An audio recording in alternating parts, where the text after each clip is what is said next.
Okay, today we're looking at graphs of polynomial functions. So the definition of a polynomial function is of the form a sub n x to the n, a sub n minus 1 to the times x to the n minus 1, etc., all the way to some constant. So this is what we call a polynomial. All these graphs are smooth, continuous curves, meaning, hey, like, there's no holes and gaps in the middle, or you don't have like something like a piecewise function where there's like a break in it, etc. The highest power of the variable that appears in the polynomial is what we call the degree of the polynomial. The term a sub n x to the n, so that remember that's the highest power, containing the highest power of the variable, is called the leading term. Be careful because the leading term is not necessarily always the first term, but it is the one that has the highest power. The coefficient of that leading term is called the leading coefficient. And then the term at the end that has no variable is what we call the constant. Okay, as we think about our graphs, we either have even or odd degrees. So even, think about something like x squared, and you all know that x squared just is like a parabola, whereas if you have negative x squared, it goes down. So that means the ends of the graph, right, if it's positive and it's even, will both go up. Whereas if it's negative and it's even, they'll both go down. Our notation is as x goes to infinity, meaning the right side of the graph, f of x, meaning our y's, right, are going to infinity. The same thing as x goes to negative infinity, so the left side of our graph, our f of x still goes to positive infinity. You can write it that way, and I think that's how you mostly have seen it, but we also sometimes do what they call limit notation, so they'll say the limit as x goes to infinity, so meaning the right side of the graph of f of x equals negative infinity. The limit as x goes to negative infinity, so the left side of the graph of f of x also equals negative infinity. Okay, now think about some odd function. For example, x cubed. We know that starts low, ends high. And negative x cubed then does the opposite, starts high, ends low. So that is going to be the same end behavior of our odd degree function if it's positive or negative. You can write your limit notation. I think in class today we skipped it, so I'm going to just skip it for now, but it's the same idea. The only thing you got to be careful with, just make sure, like, hey, you pay attention to your positives and negatives. So as we look at this next polynomial, we've got our leading term does happen to be in the front here. It's 4x to the 7th. So the leading coefficient is 4, meaning it's positive. The degree is 7. From the fact of that, we know since it's positive and it's odd, we know it will start low and end high. And it could do different things in the middle there, but we know kind of that's the end behavior. So I think we skipped this as well. Okay, so let's take a look. On this graph, does the degree, is it odd or even? Just from looking at it, you know it has to be odd because they go different directions. You'll notice anytime you have an even degree, your graph will go the same way. Okay, and then the leading coefficient, I'm going to skip to this last question for a minute. It has to be, since it starts high, ends low, it has to be negative. So now let's talk about the least degree possible. The least degree has to do with your x-intercepts. The fact that this crosses the x-axis 5 times means our least degree is 5, which makes sense, that is an odd degree, etc. It is possible that the degree is more than 5, but that's the smallest one. Okay, we got a couple things here. Our first one is the intermediate value theorem, and this is saying, hey, if we've got a continuous function, meaning there's no, jumps or gaps, etc., that if I have some x value, let's say a, and I plug it in, and I get a negative y value.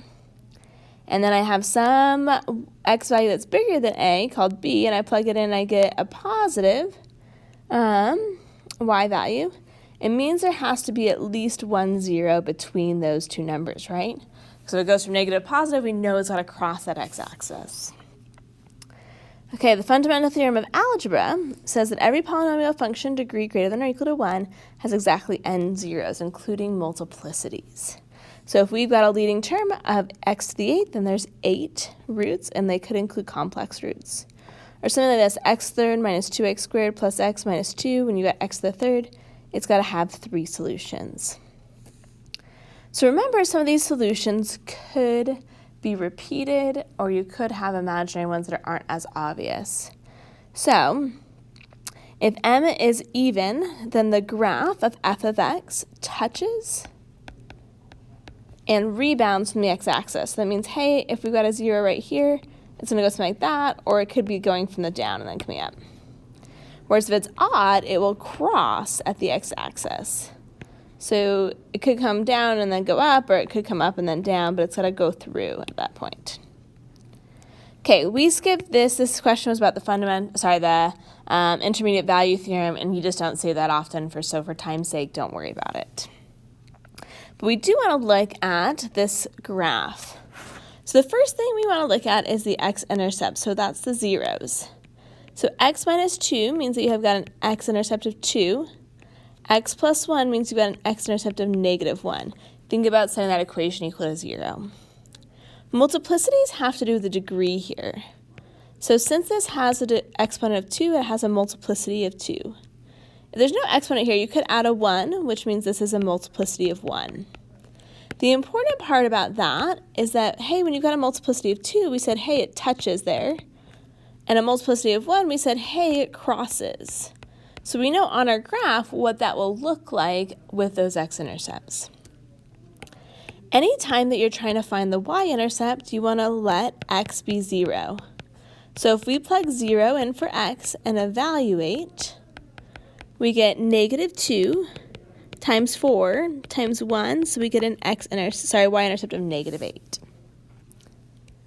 Okay, now let's talk about the degree. Here, since we've got x squared and another x, it's actually degree 3, because we would get x cubed when we multiply it all out. The coefficient in the front is negative, right? We got a negative 2. The fact that it's negative in degree 3 means it starts high, ends low.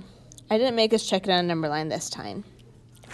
So now it's putting all the pieces of the puzzle together. So we've got an x-intercept of negative 1, and an x-intercept of 2, and a y-intercept of negative 8. Since we know our graph starts high, it's got to start high, come to this, x-intercept of negative 1, and we said it crosses at that point. So it's got to cross and go down to the y-intercept, but then it's going to have to turn back around, right, to come up to this function, this x-intercept of 2, but it bounces off that one, so it's going to come back down, which we said it should end down. So it looks something like this. Some of the questions that were asked in class were about the following. Someone asked, hey, how low do you know how to go? And really, since we're just sketching it doesn't matter as long as it follows kind of the other key features. The second thing was, how do you know where, kind of between these 2 points, to put, the minimum? And in this case, you'll want to kind of do it halfway between, but as long as it follows that function, we're not really concerned about where those minimum or maximums are. Okay, let's look at another one. On this next one, the first thing you probably want to look at is, hey, first of all, let's put it in factored form. So let's take out an x, our GCF. We're left with x times x squared minus 7x minus 8. You'll notice this also factors to x minus 8, x plus 1, right? What multiplies to negative 8 adds to negative 7. We got negative 8 and 1. So even though I didn't ask you for it, I would go through, start with what your x-intercepts are. Your x-intercept of this x out front is 0. X minus 8 has an x-intercept of 8, and x plus 1 has an x-intercept of negative 1.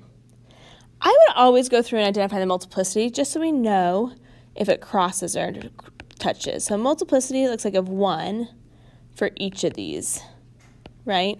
Because there's no exponent here, so you could put a 1 there, but you don't have to. So that means that all of these cross at those x-intercepts. Okay, the other thing we found was our y-intercept. So remember, we're going to plug in 0. If I plug in 0 for x, in each of these cases, I'd end up with 0. So now go ahead and plot those points. So we've got an x and a y-intercept at 0, an x-intercept at 8, and at negative 1. Okay, I guess the only other thing I forgot to talk about was the degree. So it's degree 3, and this time it is positive. So that means it starts low, ends high. So as we go through and sketch our graph, it starts low. At 1, we said it crosses, so it's got to go up and then come back down through that x-intercept where it crosses again. And then it's got to come back up around to cross through that last x-intercept, and it ends up. Okay, last but not least, after graphing functions, we talked about how to write some equations of a function. So let's go through and see what information we can pull out. So we got a polynomial degree 3. So when we multiply it all out, it should be x cubed, although you can leave these in factored form. It says a root multiplicity of 2 at x equals 4.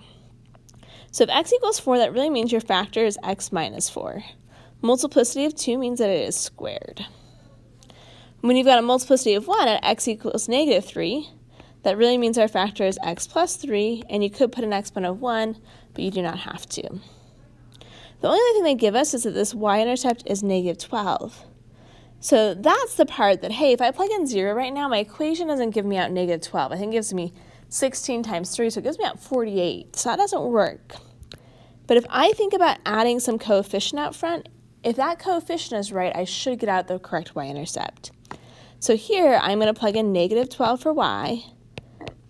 I'm going to plug 0 in for x, and I'm going to solve for a. So I get negative 12 equals a times negative 4 squared times 3. So negative 4 squared is 16 times 3 is 48. Divide both sides by 48. You get a is equal to negative 1/4 if you simplify it. You can write this as a decimal as long as it's equivalent, so 0.25, negative 0.25 is.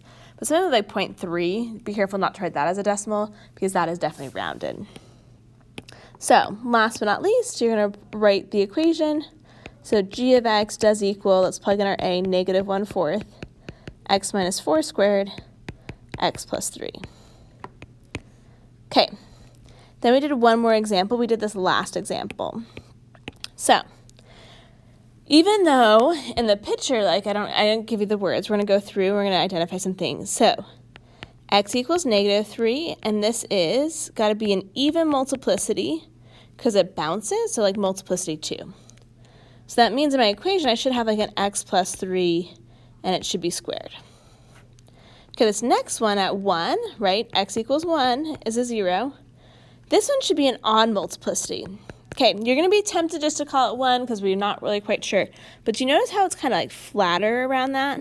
Whereas if you look up here, when it crosses straight through and just goes like straight up or straight down, because it's a little flatter, that tells us that it's a higher degree multiplicity, so let's call it 3. And you're right, we don't know for sure it's 3, but that's just the next logical one. With these ones, as far as like a test goes, it's more going to be like multiple choice, and you just have to recognize that it needs to be a little bit higher than 1 for it to work out. So this would be x minus 1 cubed. The other thing we have is we've got a y-intercept of 1. So once again, we're going to have to solve for that coefficient.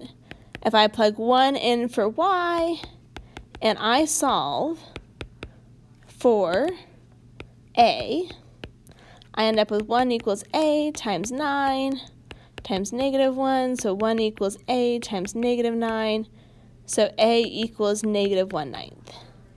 So last but not least, your final step is just to plug it back in the equation.